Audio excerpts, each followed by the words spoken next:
following podcast contains spoilers. Solo. This is the Talk Anime Movie Podcast. It's a spin-off of the main one. We're just starting from the beginning with this one. Episode 1, we're doing Spirited Away. So everyone knows Spirited Away. Just a brief intro, though. It was originally made in 2001. It's a coming-of-age fantasy film written and directed by Miyazaki and animated by Studio Ghibli, or Ghibli, however you want to say it. And I think you said it was like Studio Ghibli, right? I'm not sure. I still looked at like the articles for it. I still am not sure. But everyone knows it. I'll just kind of go over the summary though, just in case. So it's about 10-year-old Chihiro and her parents stumble upon a seemingly abandoned amusement park.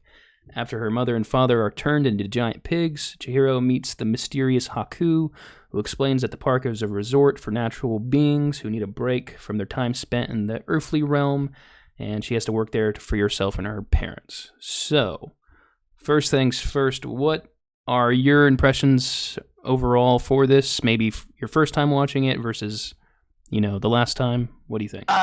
Well, I think that's a great way to start with my impressions. My first time watching it, I thought it was an absolute masterpiece, and honestly, the first time I saw it, which was probably back when it first came out, back in 2001, I would have said greatest animated movie ever made. I think having like that separating my nostalgia lens from my first time seeing it to now. I would say it still stands up pretty well today. It's a great movie, but I still have some strong. I think I have some stronger criticisms that become more blatantly obvious. Like when you start to try to take this movie in with a modern lens, and thinking more about the characters as more than just cartoons, but actual characters. But overall, good movie. I think I guess I can go into my criticisms after you give your impressions.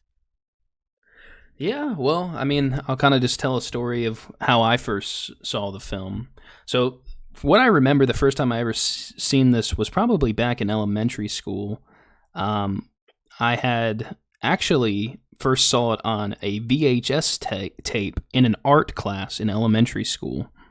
So the art teacher had been teaching us kind of about Japanese animation and style, and this was the movie that she was showing us. And I was really loving it because at that time, most of the anime I had saw up to that point obviously were just kind of like shonens or more kidsy cartoon type of stuff that was just on TV. So to see this, which was such a breakaway that really told a more kind of meaningful story, not just kind of nonstop action type of stuff like shonen anime. So it was really a nice departure. What actually happened in that situation, though, was some kid actually stole the VHS tip from the art class. So we never actually finished the movie there. So it wasn't for probably a good while afterwards that I actually finished the whole movie. So for a long ass time, actually, I never got to know how it ended. So that kind of further just made me really interested in it. And it took so long to really get to that point. So this has always kind of been a movie that's had a special place to me just overall in my enjoyment of anime. But just kind of my thoughts now, though, definitely have developed over time. I do kind of agree with you just from a character standpoint that's probably where the weakest points are, just the characters. But I think this movie, kind of like Miyazaki's films and the Studio Ghibli films in general, these stories are not kind of base stories. It's not really about what's actually happening in the story. There's a lot of metaphors. There's a lot of deep underlining meanings to everything, and the actual characters are kind of just more it's kind of like watching a painting move almost. I mean, obviously, even today, the art is amazing, and everything really holds up from the animation standpoint. But it's not really. It was never really about just kind of the story that it's telling.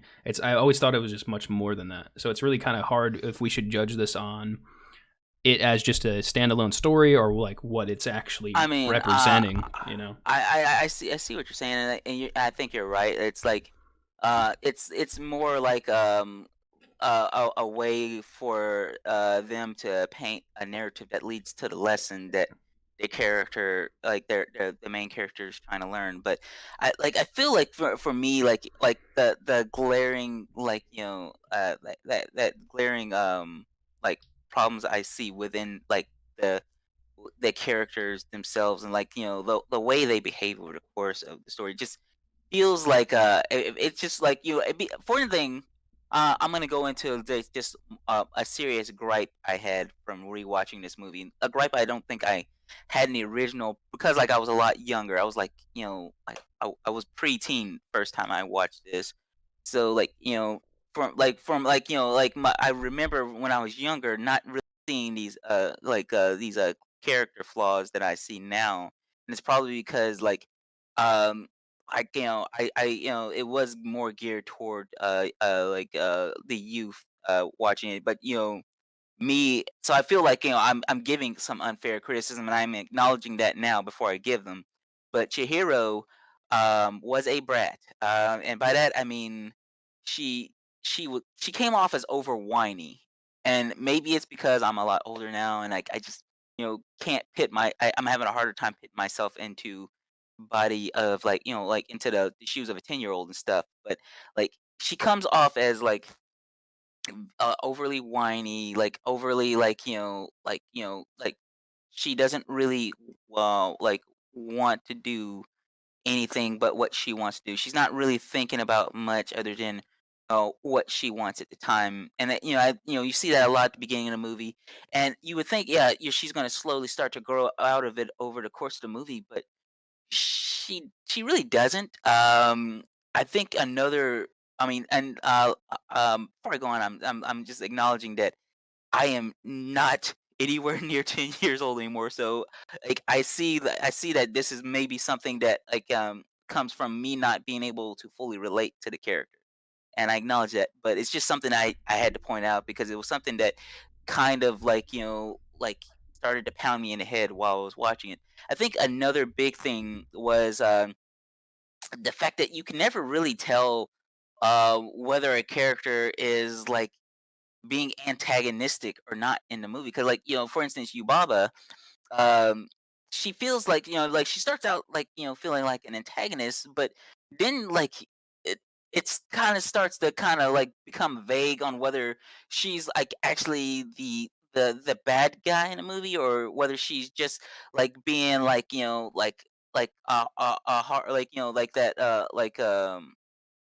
that, like playing that, like, harsh parent role, and wanting to see Chihiro grow, because she comes off as very villainous when she's, like, angry and stuff. And she even, like, talks about, like, when she first sees Chihiro, turning her into a pig, like she did her parents. But, like, literally, like, maybe 10 minutes later, she's, like, like, giving Chihiro compliments and praise for, like, work she's doing in the bathhouse and stuff. And that to me was like, that's like, that is like, polar opposite disconnect from, and, like, as far as, like, personality shift goes. I I did not it kind of caught me off guard. It did not overall take away from my enjoyment. I felt like, this movie does so many things so well that you can overlook the things that, like, you may, like, have, like, minor criticisms with.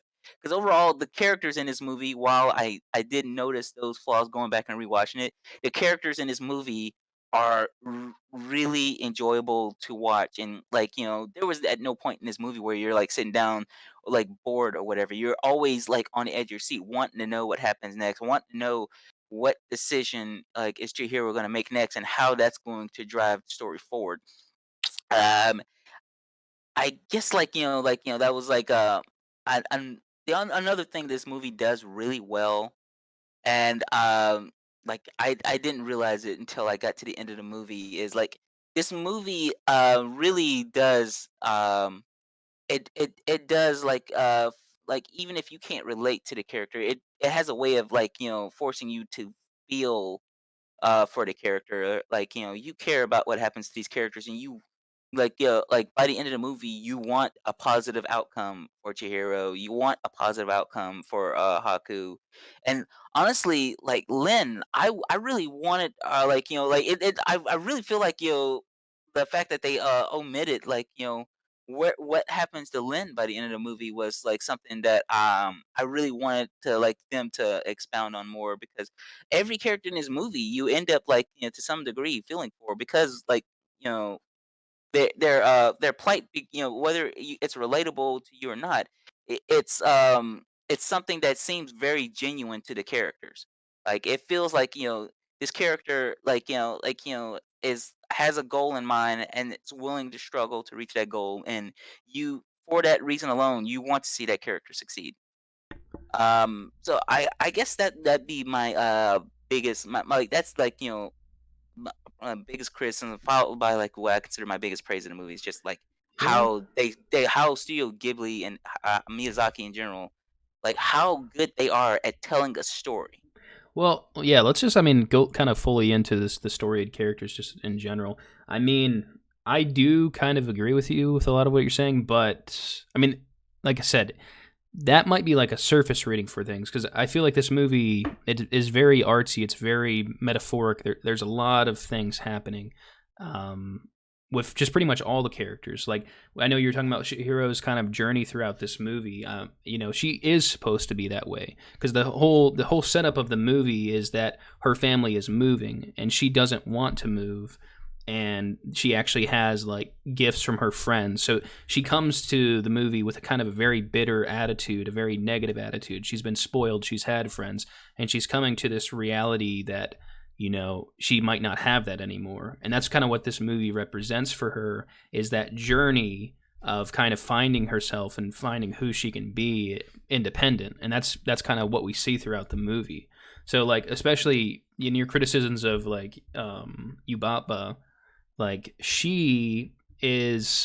her character is kind of complicated in a way that she is obviously running the bathhouse. She's running a business. So that's kind of her mentality, is she wants to make sure that's working. She kind of has her place in this spirit world. That's her importance. She has to take care of these spirits. She has to be serious. She has to be business-like. The only part of her Yeah, character I see. I think when I started to like see, I mean, like it's still kind of like Yubaba in general. Like I was kind of confused at where like she stood at, like Well, that's as kind of far what as I'm kind of getting at. This my theory, my reading of this. So what I think, well, I can kind of go out there ballsy with my theory, which I'll get to. But her character, the most evil thing that you could say she really does the whole movie is that she steals Haku's name, and she steals Chihiro's name, and that can be seen kind of evil. Especially with Haku's situation, because Haku was a river spirit who had the humans destroyed his home, so he had to come to the spirit world to kind of find a way of himself and find it. Just kind of, now what is he going to do? He doesn't have a river to be a spirit of, so he ended up there, and she kind of takes advantage of him from what it seems like and uses him to do a mission against her sister. So like that's probably the cruelest thing she does. And Chihiro, obviously, her parents were greedy. They were doing something bad, and that's kind of like well, the thing why is, they're punished for that. I don't feel like her parents were really greedy They though. they they were very greedy. That's what Like that the thing scene is, was a like representative of. they say saw like they came by the like that restaurant place or whatever, and they were hungry, so they wanted to sit down and eat, and they were planning on paying. Like they had plenty of money. They were planning on paying, like, but that there was nobody there, so they were just going to like go ahead and grab something to eat and pay whenever the guy got Yeah, there. but the thing is, they don't know But who that was food was for, and especially you got to think of the cultural thing of this. I don't know if that's as acceptable in Japan as like a thing that people do in general. I feel like it's a very disrespectful thing to do, is to, especially if they don't know kind of the context or what's well, going on. yeah, well, And but that's what even that scene represents, though. It is like a representation of them just kind of giving in, and it's really overwhelming of I that. got I got what they meant by that scene, but the thing is, if they meant that by the scene, and we're talking about, I mean, like talking about like Studio Ghibli movies, which generally have like a central lesson that like characters are trying to like need to learn by the end of the movie. These those parents were pigs the entire time, and they never really learned anything Well, from their like. their parent. The thing is, the journey is not about the parents. The It was parents, about Chihiro's, which is yeah, why it makes no sense the that parents don't that remember lesson was remember what even like happened. in there even passively. So like No, the, no, it makes sense because the I scene mean, with the like those parents could have parents. been turned into anything, and it would not have affected Chihiro's journey because her journey wasn't like to help her parents find like their way. Her journey was to save her parents on her own, and it was by going through her own personal growth, which had absolutely nothing to do with the parents' flaws whatsoever. Because the parents, whatever flaws they had at the beginning of the movie, they still have at the end of the movie, and it ultimately is irrelevant to Chihiro's journey. Well, that's where you're right and you're wrong. So you're right that the parents don't grow because they don't need to grow. What grows is her relationship with her parents. When it doesn't, like you said, it doesn't necessarily matter what animal they turn into. The fact that they turn into pigs, that's it's the relationship between her and her parents that effectively changes. Because she, at the beginning, it's implied that she kind of has this attitude, like she even gets bad vibes from the place, but her parents it's kind of like a metaphor for her moving to the new town. Her parents think they know what they're doing. They're moving her. She questions it, and then something bad happens. Like her, that's her worst fear. Something bad would happen to her parents or her, and then when that actually happens, it's that realization of that fear that she has about her new life and what comes next. So like that's what that has to happen like that. I don't know if it's like a direct metaphor. Like what I mentioned, like the greed thing. It's just kind of her parents just they're jumping at an opportunity. Like maybe her father is getting a new job, so it's the same kind of thing as like the parents are making this decision for her, and she has to accept the consequences of it. That's what that whole scene means to me from like a deeper meaning, like of what it represents as a whole. I still think it is not perfect, but I mean, obviously nothing really is. Yeah, I mean, I agree with that. I do still feel like the a whole like subplot with the parents, like it felt like it was meant to be more, but like ultimately just didn't. I mean, like it felt like like there was something that was meant to be there that just wasn't. Like it felt like part of the movie was missing. Like where like maybe it was like about well Chihiro going through her journey, but the parents also going through that journey. Their journeys eventually like like cross paths at a point, but it just never happened. Well, Um, that's not. But that's like I said. It was and never supposed to and be the parents like having any kind another of journey. issue. I mean, like like and granted, this is not even something that like I was maybe an issue with the plot because the plot itself was solid, really well done. I just felt like, things that I just wanted to like, that either I wanted to know more or that I felt like I should have known more a lot earlier. Like Haku, his whole like the fact that like they don't even do like they could have did a flashback scene like maybe like at the beginning of the movie or something where Chihiro was remembering like drowning in that river or whatever and like coming ashore, but they don't even like passively like reference that until like right before she tells Haku what his name is. And so I felt like that was like something like it really yeah, we ultimately we got to find out Haku's name, but I felt like it would have made been more of an impact if we could have like been following like like as we were watching the movie, been kind of like pitting these clues together ourselves through like subtle hints that they gave us throughout the movie, but you really don't find out until the movie just explicitly tells you. But all that aside though, all that aside, I do like Haku. I mean, I felt like Haku was a very strong character.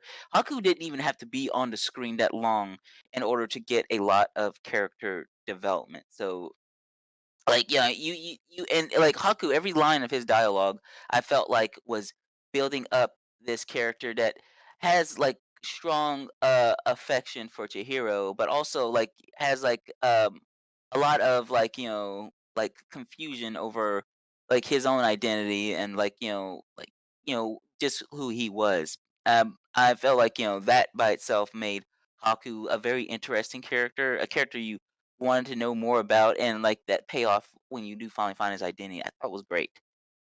Yeah, I mean, I don't think it really needed the setup for I the do. Haku thing. I felt like that setup would have made. You say, I I felt mean, like it would have made obviously, the payoff a lot better because making that connection, it's fine, but like, it's really not really necessary because I, the thing is, we don't really need that because it's kind of just like a like when she realizes that it's not that huge of a deal. It's just like it happened in my past. I mean, they could have like you said, did that scene where like they had her in the water or something. But I mean, I mean, like that I don't they could think have it started off it with like wouldn't a have. flashback to that scene. That way, well, we know like that scene like had But that's a lot of I feel like impact on her. that's kind of stupid though because it didn't impact her. It wasn't like a I huge mean, like huge. if like if it had shown like the level of impact that scene, and it had to have impacted her. She could have died.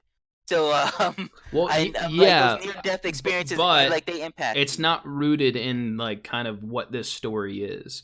I mean, there's some metaphorical like readings that can be done. Like obviously, she almost dying. That's like you said, it could be an impactful moment, and that's something was there to kind of save her from drowning. Again, it ties back into the metaphor of the because pretty much the story is just she's having a tough time as a kid moving. That's really all it is, and the fact that kind of there's been influences in her life that have saved her.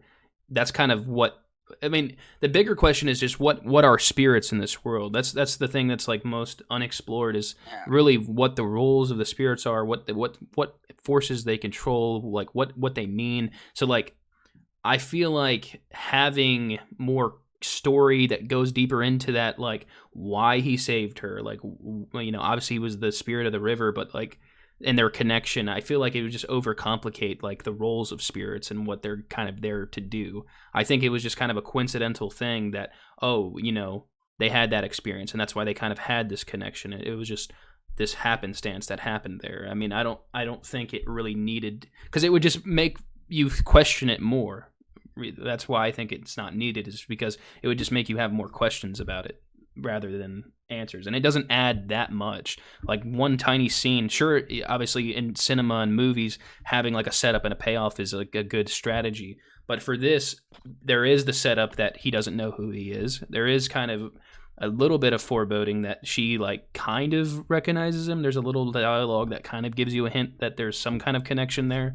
And I think that payoff of her having that complete memory remember is kind of almost better in a way, that because it's something that she forgot about, because that's why at the beginning of the story she is a bitter character. Maybe she didn't remember that experience. Maybe it took this to kind of relive that memory of her life could have been over. So now she's stronger because of that. She remembers that. There's things in your life, moments that could change your life that are impactful, but you might forget about them. You might become bitter, and then it takes journeys like this for the character to really wake up from that, and that's why she's able to remember, and that's why they're able to fully make that connection. I think that does really work when it's presented in that way. Yeah, I mean, overall, I think overall though, Haku has like he's probably, I mean, like even though he like relatively speaking probably had less screen time than maybe even Yubaba. Um, Well, what do you he think felt about like their relationships, like I because think like I said, that's like to me that's like the one part of the story where it kind of gets a little iffy, like what they were trying to accomplish, like why she took his name. Why would she? Because if her role at the I mean bathhouse is that, that's one thing I was like a little bit confused on is like why does like taking a person's name allow her to control them? Like, well, that part's simple. I mean, obviously, a name is who you are. It's everything I it mean, yeah, but the represents, thing your is power. though, like like when she took the name, Chihiro's name, Chihiro never really forgot her name. She Why did Haku forget she his? she does forget her name, and and over time Oh yeah, actually, yeah, you're right. She does. Like you I do remember lose because more she. of who you were, and that's why it's power, is because you lose who you were, you Yeah, lose I what mean, you represented. I guess that like I'm not gonna say that makes more sense in the fact that everybody else whose name she took were spirits, so they're gonna live forever. And I imagine after a couple of thousand years, you probably won't remember much of why you're even there in the first place. Um, from that point of view, I think Well, and I think the whole setup for this entire movie, well, the I whole want to tell you spirit though world and my stuff. my theory of the name thing and why Yubaba's really not that, maybe not that bad of a character. So the whole name thing, what it means to me. So every spirit that's working in the bathhouse, Haku included, they're you can see them as kind of like lost spirits, and Shihiro is kind of a lost spirit in herself. And by taking their name, you're kind of taking away the burden of their past. You're taking away all of that from them. That way they can focus on it. And I mean, I don't know if ultimately her goal is for them to find their name, but once they find themselves again, they're able to kind of reconnect to that point. And you even see that a little. You get a little foreshadowing with the Lin character we were talking about, because it's implied that the goal of some of the people that work here is to save up enough money to get onto the train to go beyond, to wherever that may be, to the next stage or whatever that is for the spirits, to move past the bathhouse. The bathhouse, I consider the bathhouse kind of a purgatory, with Yubaba kind of being the bathhouse. She's kind of like the one that keeps it, rolling. And the lost spirits are kind of there, and it's her role to kind of help guide them or do whatever. The only way that metaphor kind of falls apart is with her sister, but I mean, there's deeper things there as well, because her sister is obviously the opposite personality, and she lives on the opposite side of the train, and she kind of does her own thing. But that's the tricky thing with the metaphor with that. But Yeah, like I like the sister. Like I actually like.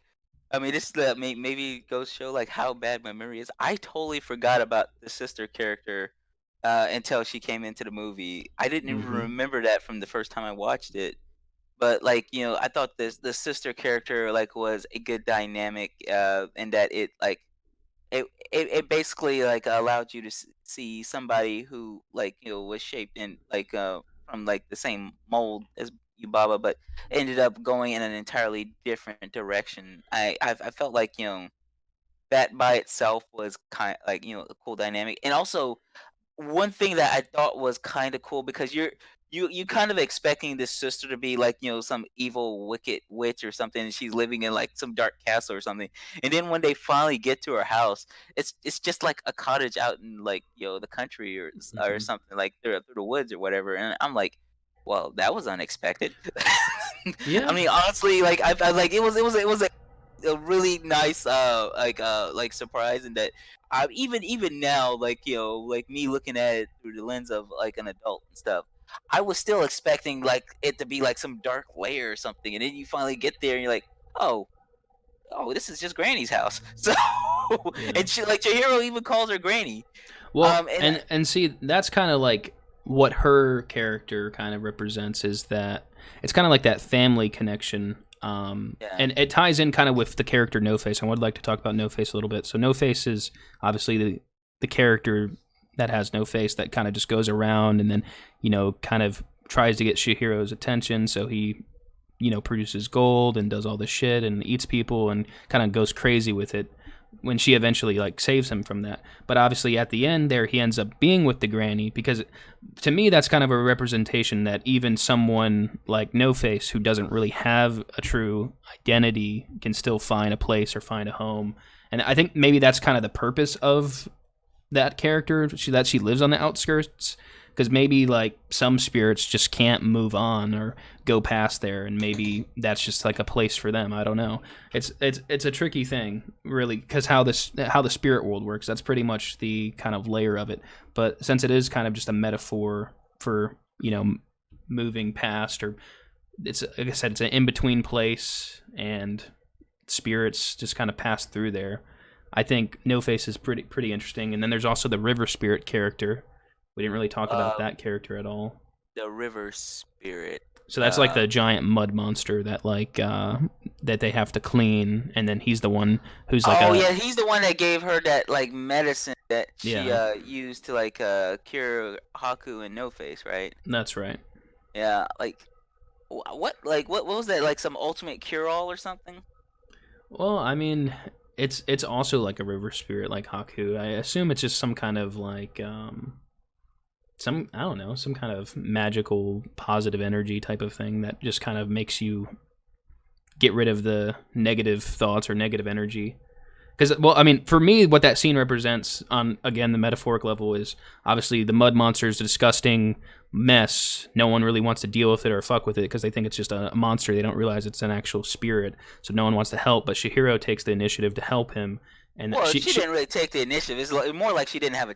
well, I mean, So- I'm saying no one else wanted to Let's help. not though. give Chihiro too much credit. But I'm saying Chihiro was really not like the I would not say she was like outstanding like trying to be I'm not employee saying of the month or no, anything, but that's the thing though. She didn't have to do that. She did what she thought was right, and that's why, she's rewarded for it, and then that ends up helping her friends, and that's kind of again just a metaphor that if you do the right thing, if you do what you believe, then things can work out for you. And that is really kind of just what each like little mini arc, each character that Chihiro meets kind of teaches her like these different lessons throughout the total journey. That's why even at the end, there's that one final test that they do with her, and she's able to pass that test, and it's kind of everyone's happy for her by the end, even though at the beginning everyone hated her. So it's I don't know. Everyone didn't hate her at the beginning. It's I'm saying they didn't really like the idea of having a human there, and it was just a very strange thing for them.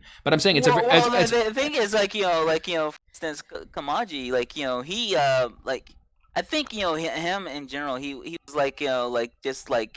more into his work, but he wasn't really like by hate I mean just not they didn't like her obviously, but at the end it's everyone's encouraging her. It's a very joyful thing. But again, it goes back to the metaphor, like if you come to a new place, then let me talk about this. So you come to a new place, maybe it's hard for you, but you might meet someone that kind of helps guide you. And there's a couple characters that do that for Chihiro. And then by the end, everyone's totally encouraging for her. So that's just the growth of like that story that is told here.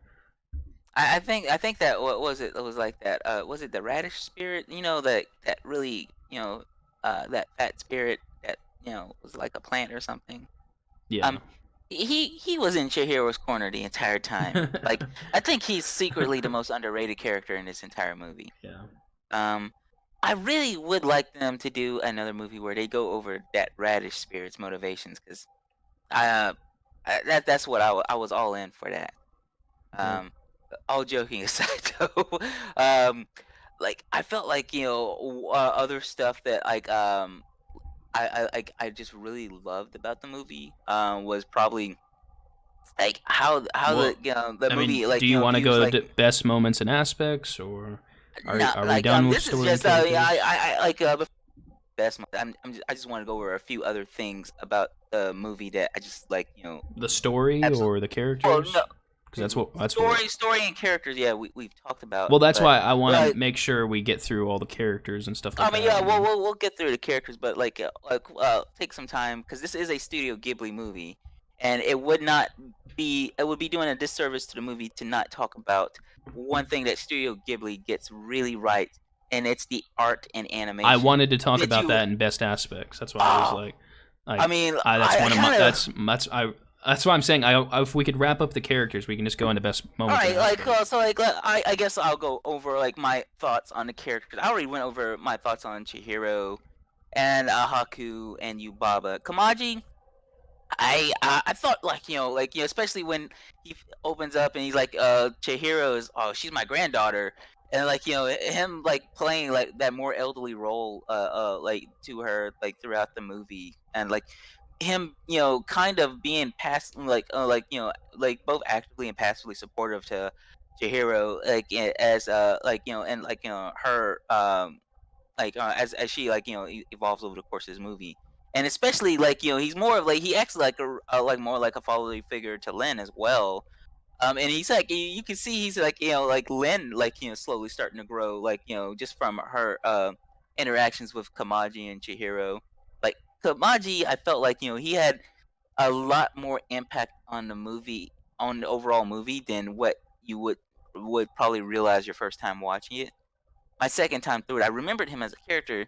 I didn't remember him being as important. Well, I mean, as like I said, he's basically like the first person to give her a chance, and I think that's kind of his role in the stories. He gives her a chance to kind of prove herself. Yeah, so like I felt like like him, like like I really grew to grow to like him as a character. I I wish we could have gotten more moments of like just him and Chihiro because those were like some really endearing moments for me. You also have those like little bugs.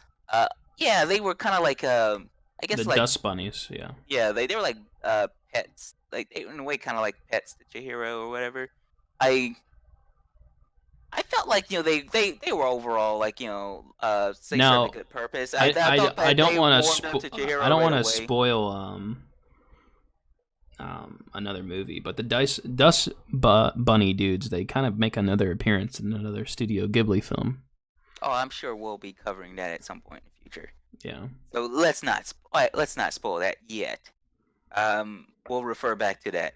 Yeah, I mean, kind of Ugh. their role. I mean, their role here though, they're kind of just like they're you know just magical little experience. But this movie came after the other movie, so that they were in. So it's kind of I think they're kind of just kind of like a Easter egg plus a little just obviously little helpers in the spirit realm. It would make sense for them to appear here. That's all I think they really are. No Face. I didn't like No Face. I'm gonna skip over No Face. I didn't like No Face. I thought he was just like a thing. Like he wasn't. I didn't really view him as a character because Well, like I said, he. he kind of is a representation of someone who doesn't have like an identity because it's implied, the other spirits, maybe they're lost spirits, maybe there were spirits like that are passing through, or stuff like that. But No Face, it's just someone that truly doesn't have an identity, so he tries to cling to Chihiro because obviously she has an identity, and he kind of that's what his journey throughout this movie is, trying to get someone to acknowledge him, and that's the person he wanted to acknowledge him. So he kind of goes through this journey of kind of getting lost in himself, trying to feel like he's important or feel acknowledged by her. And at the end, he realizes he doesn't need to do any of that, but he still kind of goes on that journey. Like I really like that aspect of the character. I don't think he really adds a crazy amount, but I still think it's an important, journey and lesson that is shown in the movie. Yeah, I wasn't getting that lesson at all. I just thought No Face was there because like reasons. Yeah. But I don't feel like him being there hurt the movie at all. He was just there. Lynn, I love Lynn. I guess since like we don't really need a waifu category for this, I'm gonna go ahead and say it. Lynn is the waifu of the movie. She's the She's only waifu in the the movie. It's only like, adult, like, unless you want to fuck one of the grandmother character. oh, I mean, there's Chihiro's mom as well, but Lynn beats all of them. Lynn is people come for the spirits and like the lessons and the warm feelings, but they stay for the Lynn. And I Mhm. think that's why Lynn is probably the most. She's gonna be the one of the most memorable characters in the movie. Plus the fact that she plays the old role of the older sister to Chihiro. I felt like she was like really like that elderly sister, even when she was like kind of like antagonistic towards Chihiro, like being more negative to her and stuff. She did still fill that role of the older sister, and I noticed from having an older sister, like they're typically like that, but they're also like supportive when you need them to be supportive. At least a good older sister. And I felt like that's what Lynn was. And I said earlier, I wanted to know like what happened to Lynn by the end of the movie, as much as like what happened to all the other characters. I would be down for them to make a sequel to Spirited Away, maybe going over some of these other characters, or maybe a spin-off movie or something. I think that would Well, be I great. mean, I think it's implied, she had her goal. She wanted to save up money and move on. Yeah, I mean, that's the thing is too, like the fact that they established that she had a goal and then they kind of like back off of it like it's an irrelevant plot point. The fact that she's such well, like I said, she's such it sets up like an important character. motivation for these people to be working here. Like Yeah, before, we just assumed they're working, but since there is a goal, there's somewhere else they want to go. Like that's what sets up the whole. This is kind of like a purgatory type of thing for people. Like, yeah. or maybe But she like has something for her beyond. I felt like that for that reason alone. Though, like in the fact that like like they make all of these characters that seem like background characters, they make them as memorable as the main character herself. it makes you really want to know. I mean, you're really invested in like Lynn, even if she's not on screen that long. You're really invested into her just from the little bit you do get to know of her. I wanted to know more about like how she got there and like what happens after that movie. That's why I said I would be down for like maybe a spin-off movie or like a sequel or something that maybe goes over some of these other characters because this movie had a lot of strong characters outside of just the main cast. The river spirit I could have cared less about. Yeah, he's there to like provide the little spirit medicine and stuff, but outside of that, I don't even remember much of what he did. So I get he probably did a lot more for other people. I didn't feel that myself. Zeniba, really strong character. She does really come off as that. She's a. I will say this much though. Like her and Yubaba both have this like personality switch. When you first see Zeniba, she comes off as like the Wicked Witch of the West or something, and then you get to know her, and she's this kind-hearted grandma, and it's like, is this even the same character? So, um, because she turns the baby into a rat, and then like you see like when she comes to when Chihiro goes to visit Zeniba later in the movie, she's like, oh, that spell wore off a long time ago. He could have turned back whenever he wanted. I'm like, so that's how it's gonna. That's how it is, huh? I really felt like what happened? What was going on here? Like, is this Yeah. even the same character? Like, was she intentionally being antagonistic so that she could like lead Chihiro to her place later on, or was she also secretly trying to teach a lesson to Well, like I said, both her sister and the I baby and think stuff? she's just kind of doing her role. She's the bathhouse person. She's not necessarily. Zeniba is not the bathhouse person. Well, Zeniba's the grandmother. Like she lives on the Yeah, outskirts. She was never she's kind like of evil. she's Yubaba's That's what I'm sister, saying. She was never but evil, though. What do you mean? She never did she anything. was she was kind of evil. Like when she first meets Chihiro and like the baby and stuff, she turns the baby into a rat. She like then Well, like the like baby say was like also a spoiled little brat, though, and was an asshole. She was and just then she said she she was like giving them cast some like discipline. yeah, she said she like had like cast like some like curse or something on Haku, which I guess the curse that she cast on Haku like did that wear off or something? I don't know what happened with the curse that Zeniba placed on him. Like the thing that came out of Kohaku's throat was what Yubaba put in there to control him, which kind of makes me think, why did Yubaba even need to take his name if she had to put that thing in there to control him to begin with? So Because she needed two methods of that's control over well, Haku. that's what allowed her Like to be able to control him, though. then, like I thought taking people's names was how she controls them. That's what No, Haku said in no. the movie. Taking names gives her power over them, but she doesn't have full control over them yet. So, like, he could So have still why had a didn't she strong stick those will. bugs inside of everybody's body then? Well, like he needed more more to control him because he actually had powers and like would do he because the thing is Haku is much more powerful. Like he actually has like magic and shit. Like like he's actually like a much bigger threat than the regular spirits that we see. I mean, I'm pretty sure all those spirits have some form of magic. Like, I don't know. Haku's pretty like I'm pretty sure Haku, and like the thing is, especially it sets up that he kind of originally came there to be her apprentice or whatever. So maybe he was trying to learn something from her about out, and that's the original reason he was there. Because maybe that's what it was all about to begin with, and then I think he came there like asking like well trying to like find a way to get home and like well he maybe just yeah got stuck there. maybe he wanted like well he didn't have a home. He Well, did nothing. here's the thing too. Like this is Like I something said, else that's why that he's I a was like lost I was spirit. So. yeah. This was something else I was kind of curious about because he said he lost his way home because they had like built like like did some construction over where his river was and stuff. They destroyed the I'm river. assuming yeah.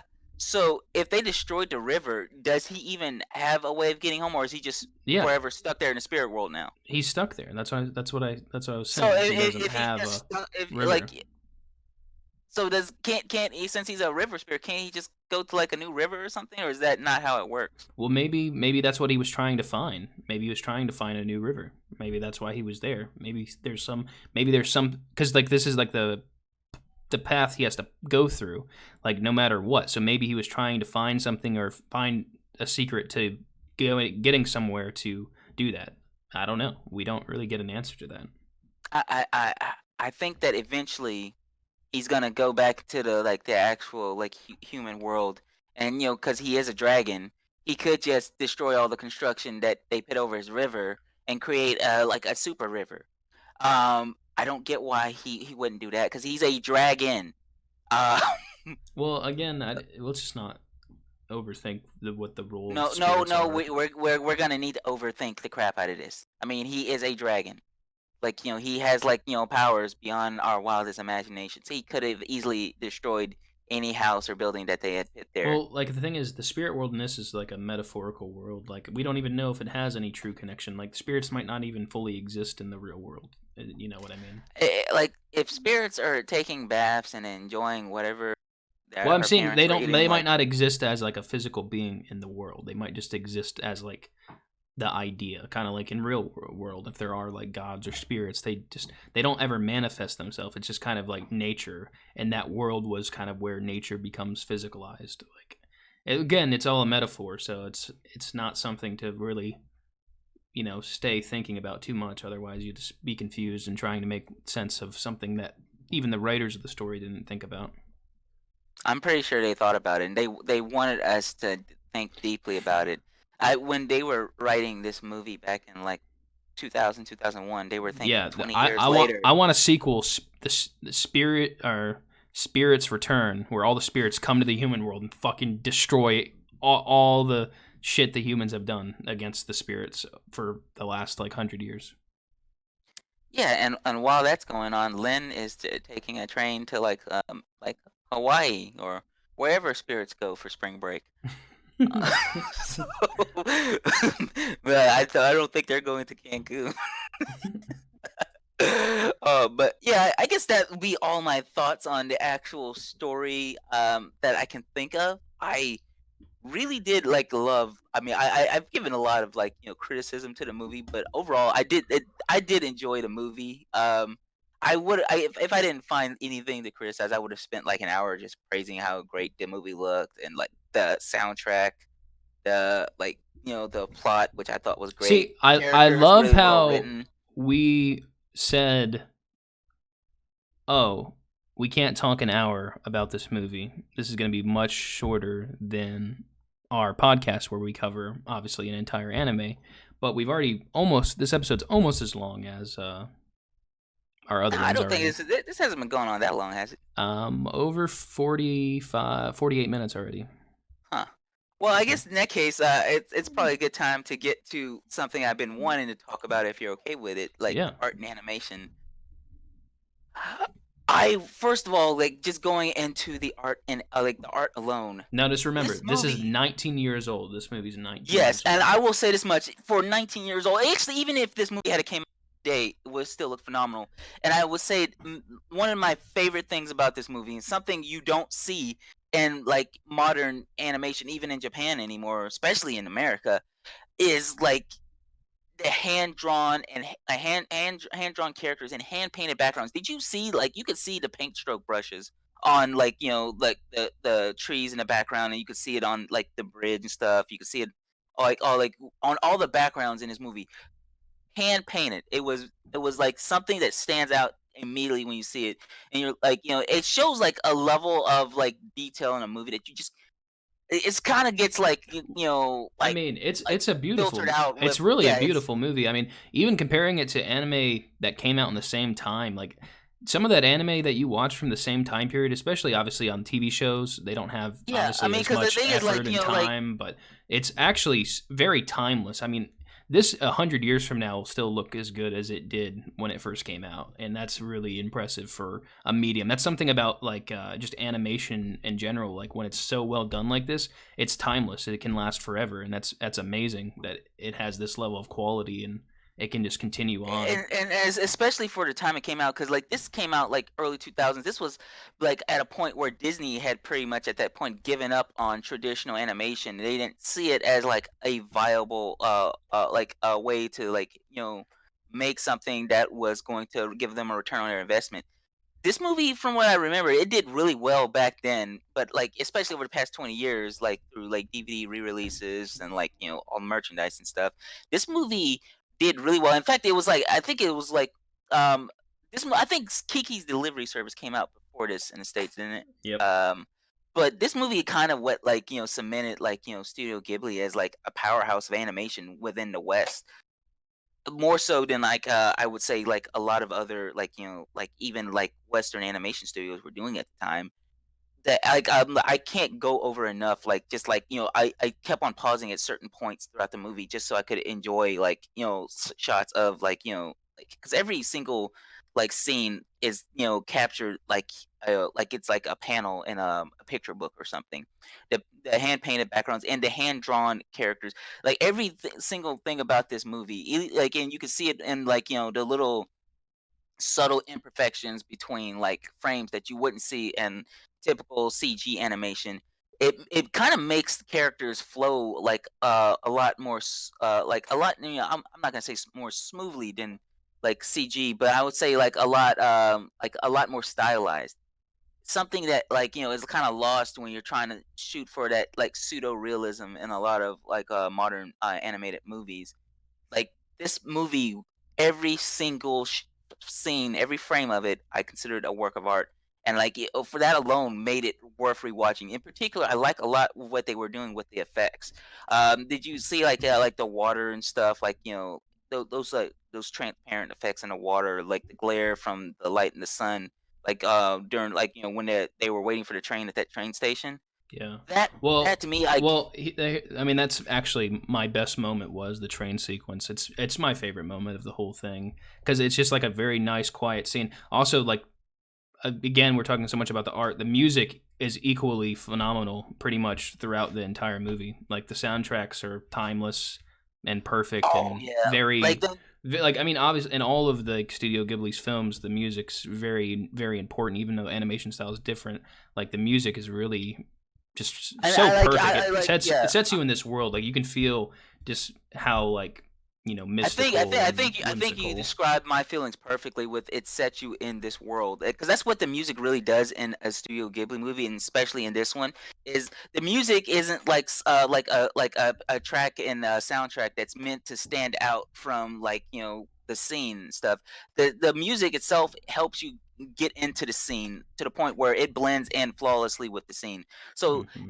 like you're not gonna have like tracks that like stand out like to the point where you were like I can't believe that came from that movie. Every single track you whether you notice it's playing or not, it belongs perfectly within that scene, and it kind of sets the scene, sets you into the scene to the point where you could close your eyes and you could still visualize what's going on with Yeah, the movie from just the you can still music. feel the world.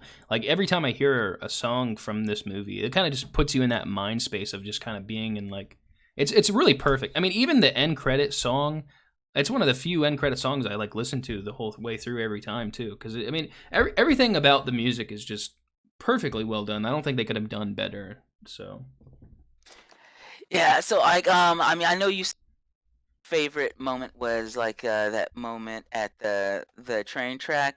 Hmm. Um, for me, I'm probably going to say my favorite moment was when they finally come to Zaniba's house. Like I felt like you because the thing is about that moment in particular is like you feel like Chihiro's been on a journey at that point. It feels like like especially because not only has she gone on an emotional journey from working at that bathhouse and through all the stuff she had been through by that point, but at that point she had gone on a physical journey too, and like you see that in like the allies she's way and like the emotional growth that she's like done along the way. Like it all comes like to me like to a Yeah, culmination and when she that knocks on Zaniba's door. yeah, and that's a So good point. Just kind of like what we can do with like obviously film and movie much more than we can do with just TV shows is that we can actually talk about traditional storytelling and film telling, like the actual arc of story. Because obviously TV shows you kind of lose a little bit of that because some episodes have a slower pace, some don't. This movie obviously follows the traditional story path of just there's action throughout. And that scene with the train, the reason it's my favorite and it leads into the scene you're talking about is because that really is the climax of the film. That's the ending of the film. And everything after that, like once they go to her house, that, like you said, that's the true climax is that they realize that oh, this is all over, everything is going to be okay pretty much. And then the journey back and the final scene at the end, that's actually just like the, Yeah, resolution of the story. Like it's actually cuz it climaxes it before that. And that's really interesting that the movie has that point where pretty much all the plots get resolved except for her parents, and you have that final scene. But it's just really fucking amazing. And I mean, the pacing is a little off at a time. I think that is one thing, because it's like 40 minutes before like they're just in the amusement park and they're in the back. It's oh like yeah, like I looked at the I time. will acknowledge Yeah. the beginning of it was like, unless you're like or you're building like slowly building up to something, that those beginning 20, 30, 40 minutes or whatever of nothing happening, it kind of really, takes you out a Well, little bit. But the when the thing is, movie it's starts, not it supposed to really happen. starts. Well, the thing is, Like, that's the point, though. It's not about a lot happening. It's about this yeah. the enjoying the background, enjoying the music, enjoying the world, and kind of just feeling your way out. It takes a long time for her to go from the park to figuring out what's going on, and that's why it's such slow pacing, because you're kind of with her, because you're as the viewer, you're trying to figure out with her, like you're like, what is she gonna do, and she's trying to figure out, what am I gonna do, and then like I said, around that 40-50 minute mark, that's when you finally, okay, I see, we're actually going to do something now. Because the thing is, we're just like her as the viewer. We have no idea what's going to do. I guess she's going to work at this bathhouse. So how long is that going to go on for? That could go on for fucking years, So like it takes, once that moment happens, like we were talking about, the tone changes when she actually does actions that lead to things with Haku, and eventually going on that journey. That's why it gets to that climax, and that time between those 2 points is much shorter than the time it took to even get to that point. So One other thing that I want to mention is maybe kind of going more into the art, but also like going into like just the direction of this movie. There is a lot of attention to even the most subtle details within scenes. Like at the beginning of the movie, like when they're in the car, like they add like like you have Chihiro in the back seat like leaning up against the box that they packed. They This scene is set up so perfectly that like there could not have been a single word said, and you could have just looked at the scene and you would have instantly known what happened. Like they have the box there, like there with her leaning against it, her like that frustrated expression on her face, the parents with like the more like I mean, like to be excited honest, casual the expression on animation theirs. is Like so good. You could probably watch this whole movie on mute and know exactly what happened. Now, obviously, you don't yeah, want to do that and because then of like, the and then music, but that goes into like the thing what I was saying too with the music. Like the music, you could like literally close your eyes and just like figure out what's going on in the scenes and stuff. Like this movie is like what I would call like audio visual harmony. Every aspect of this movie, from the audio to the visuals to the dialogue, every single bit of it complements everything else, and it just complements it in a way to the point where this movie doesn't have to over explain itself. Like it allows you to just sit down and get engrossed in the world and in the story. And like I like it a lot, especially when you compare it to a lot of movies come out nowadays where you have like 10 minutes of exposition in the middle of the movie trying to explain something that may or may not be irrelevant to the plot later on. Like this movie didn't need to do that. It didn't need to tell you anything more than what you need to know to get fully engrossed. And for that reason alone, this movie did stand up pretty well to me. I did have like a lot of criticisms early on in this, but those criticisms by no means stopped me from enjoying this movie, and I would still like say this is definitely one of the best animated movies ever made. yeah, I mean, and I'm sure kind of as we dive into just this movie podcast, anime movie podcast, we'll probably cover a lot of the other Studio Ghibli films, and we can have, obviously, I wanted to start here because I think this is kind of a good reference point, because this is actually kind of, midway between where most of the movies happen. There's quite a few that happen before, there's quite a few after, so I think it's a nice kind of comparison point.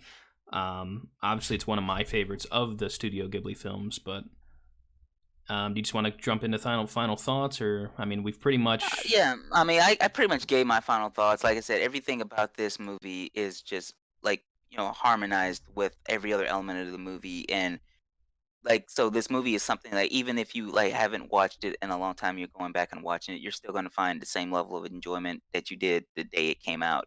This movie, because I think the hand painted art style and the hand drawn animations and stuff makes this movie like withstand the test of time a lot better than a lot of older CG movies might, because like this type of art style is like natural and it's completely authentic, and it's something that really no matter how old it gets, it's going to look as good as it did for the people who went and watched it the day it came out.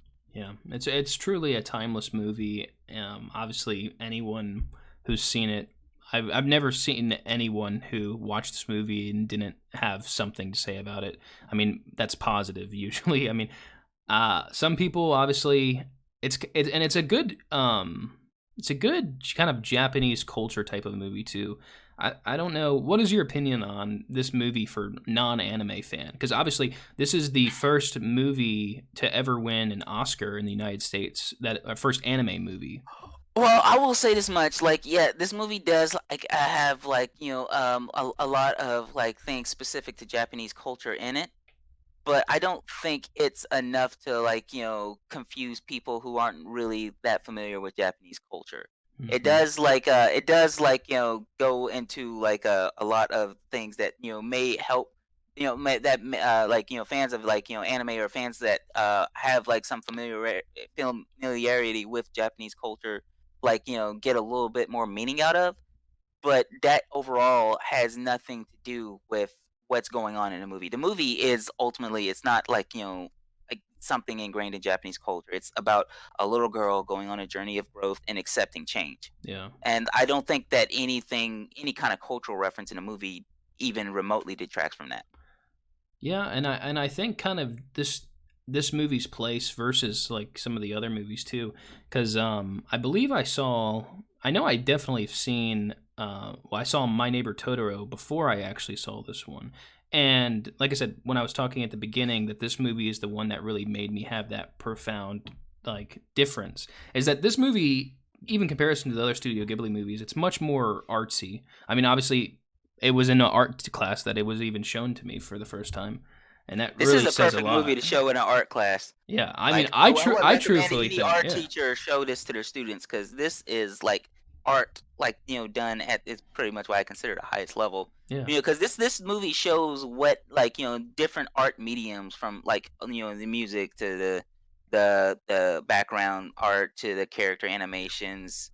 Like this movie shows how all of that stuff, like there's no one art form that's superior to the other, but when all art forms like try to harmonize, you get like a deeper art form than what you could have had separately. It's like this thing views like the different mediums as like a team, and they all these team members come together to yeah. form this And one thing. the It's thing is, I mean, you know, and it was a good enough movie that the kid I was in class with, whoever stole the tape for it. I mean, obviously it was good enough that they wanted to steal the copy of it and ruin it for everyone else. So I think that says a lot.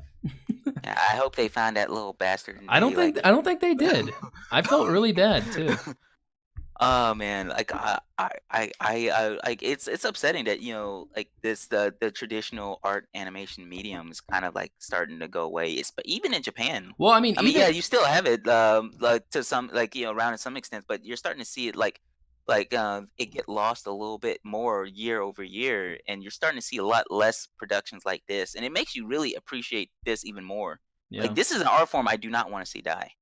Um, Well, I mean, and there's still stuff that comes out that tries to keep it alive, and yeah. obviously, Studio Ghibli's kind of defunct now. But as we were talking about off air, there's other companies that are kind of picking up the mantle, that are kind of continuing these type of movies. Some of them, obviously, the animation styles are different across even a lot of the movies, but I think that's a good segue to go into what the next movie we're covering is. So what we were saying, like, Studio Ghibli being defunct. I think you said that the studio that did our next movie is, which our next movie is Nino Kuni, which I've already seen, but I'm gonna watch again for this because I really did like it. But you were saying that it was like some members from Studio Ghibli went on to form that studio, right? Well, not particularly for this one. There are some members from Studio Ghibli that are on this, but that other studio, Studio Pontiac, I think is what it's called. Yeah. That didn't make this one. We were talking Oh. about another movie that they Oh, made that. yeah.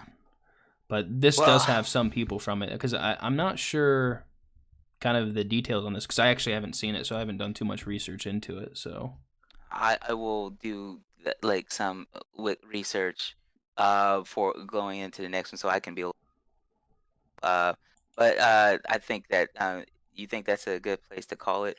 yeah, I Uh, think we've pretty much um, said everything there is to say about the movie. yeah. So like our next movie we're going to be covering for the anime movies podcast is going to be the Nino Kuni movie. Yeah, Which like I just like saw it like a few weeks, actually about a month or so ago now, I guess. I'm gonna go and watch it again. and And I think with this one, I really don't want to set like a set schedule for it. huh, So I don't want to set a set schedule for this one. I know we were talking all about right, recording it. I just don't know when we'll release it. So, but yeah. I mean the So movie like, well, with I think we're gonna shoot for next week, but we may not reach next week. yeah, So well, I mean the movie podcast. Obviously, we're gonna kind of do this one in between that's the it. other one, and these will kind of just release when we record them. We might get more of a schedule in the future, but for now, Yeah. there's nothing like that. So And like also anybody who's like tuning into our anime podcast, we're doing Angel Beats tomorrow. Yeah, Angel Beats is tomorrow, right? yes, because we're Yeah, yeah. recording this on Tuesday the 10th, and we'll be live on Twitch on Wednesday the 11th, and then it will be up on YouTube on the 12th. All right. I guess we will hopefully be like hopefully y'all be checking out our next podcast tomorrow on the Angel Beats. I do have some strong opinions on that. I have a So lot opinions on it. So all right. We'll all see right, y'all then. bye bye.